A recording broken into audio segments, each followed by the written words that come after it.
A lot of talk about the Cubs in this offseason. Doesn't sound like they're going to spend a lot of money unless they can unload Cody Bellinger. Why is that such a problem?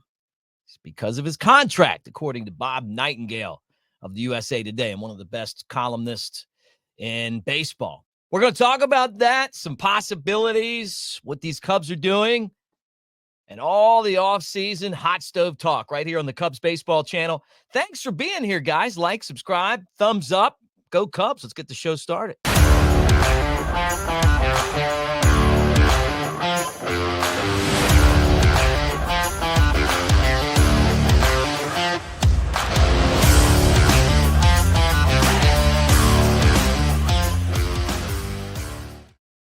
All right, Cubs Nation. What's up, guys? Thanks for being here. I'm Mick Gillespie at Broadcaster Mick on the socials. And then, of course, the Cubs Baseball channel, anywhere that you find news. But we want you to be a subscriber here. Be part of this as we roll through the offseason. My favorite time of the year right now as a Cubs fan is the offseason because the regular season hasn't been good. That's been okay, right? 83 and 79.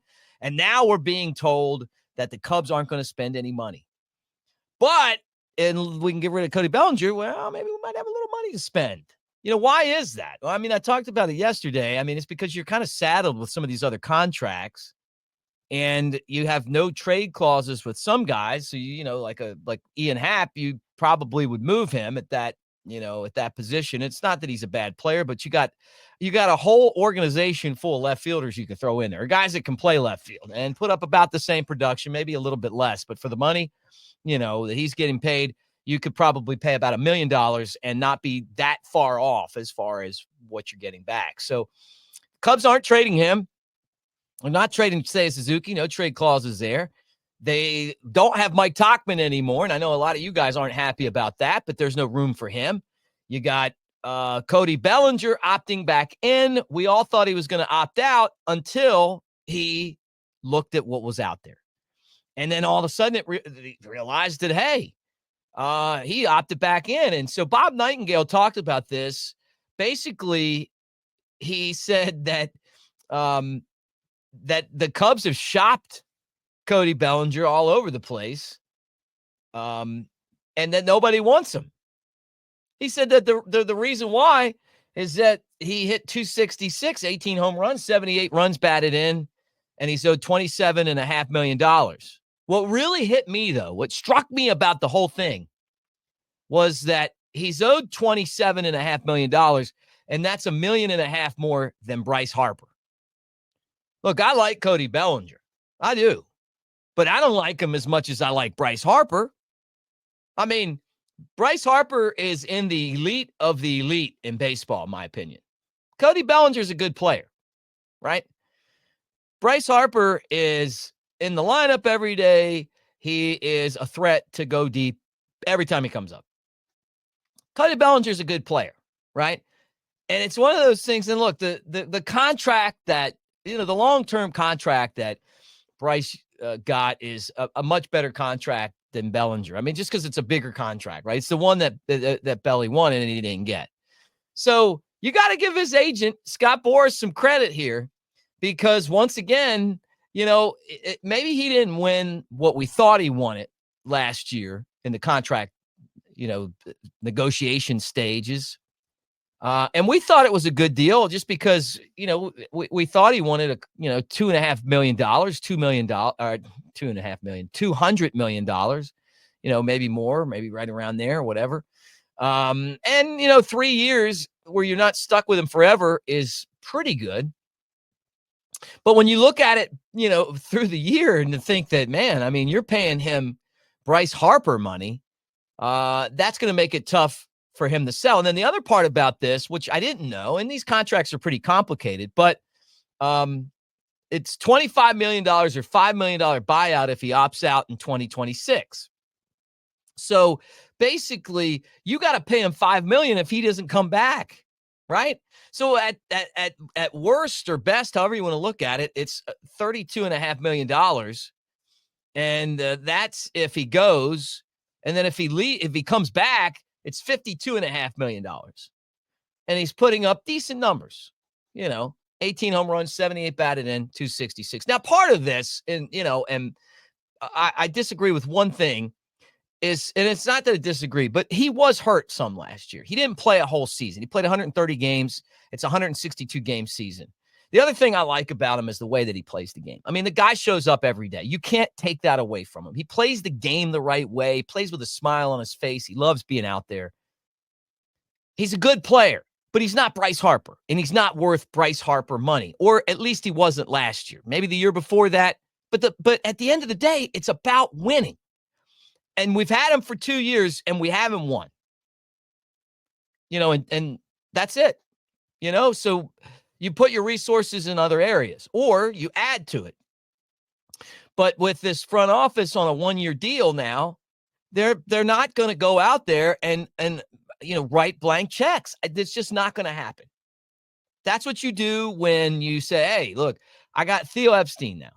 We're going to come in. We're going to lose every game. We're going to trade everybody away. We're going to rebuild, and then we're going to spend money.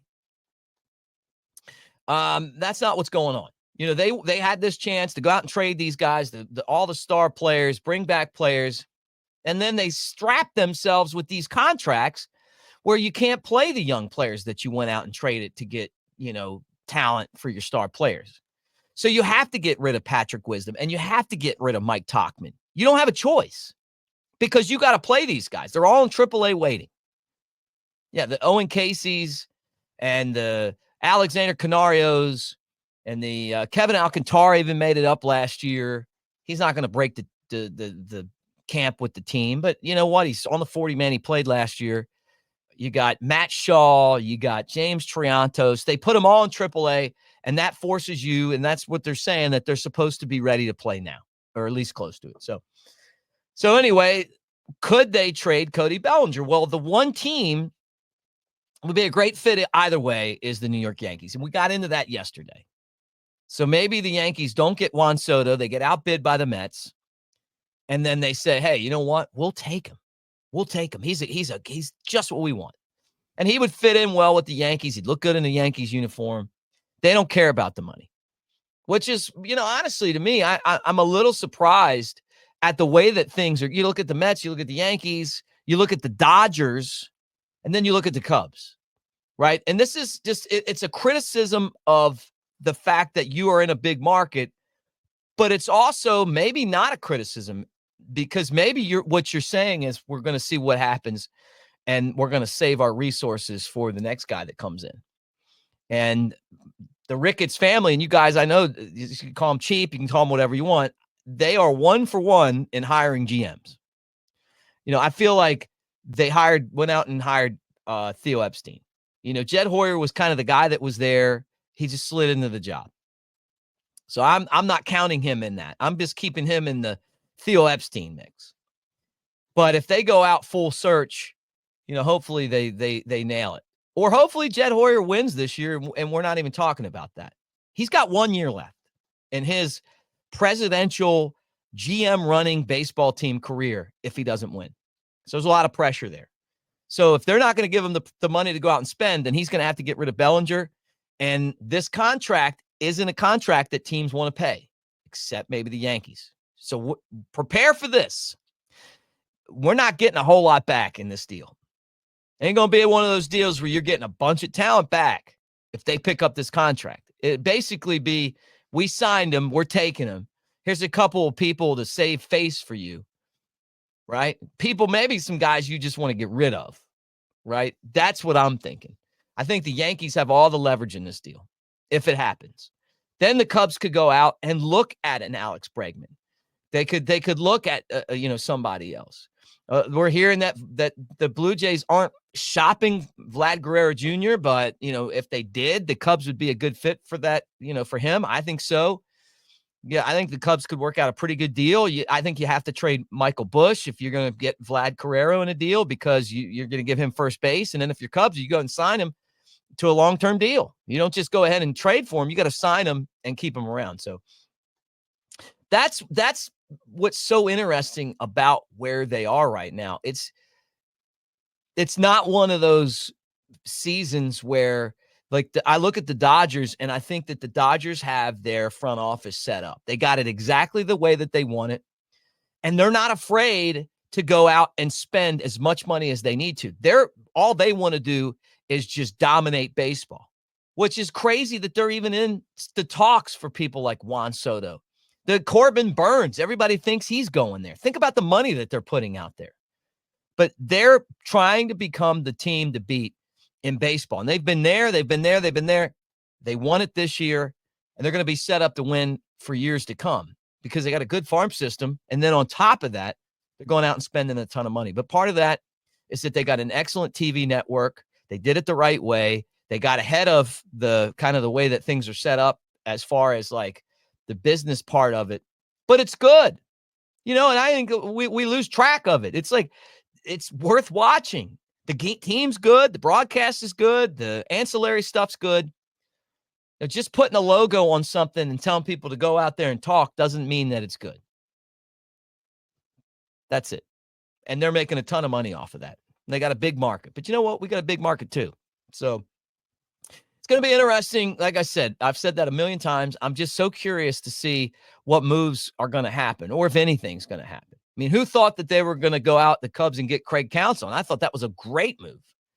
And I thought that signaled that we were kind of moving in a direction where, hey, now we got our next Joe Madden. Let's go and get some guys around him. But it feels more like, hey, we need somebody to help us run an organization. He's a manager / front office guy.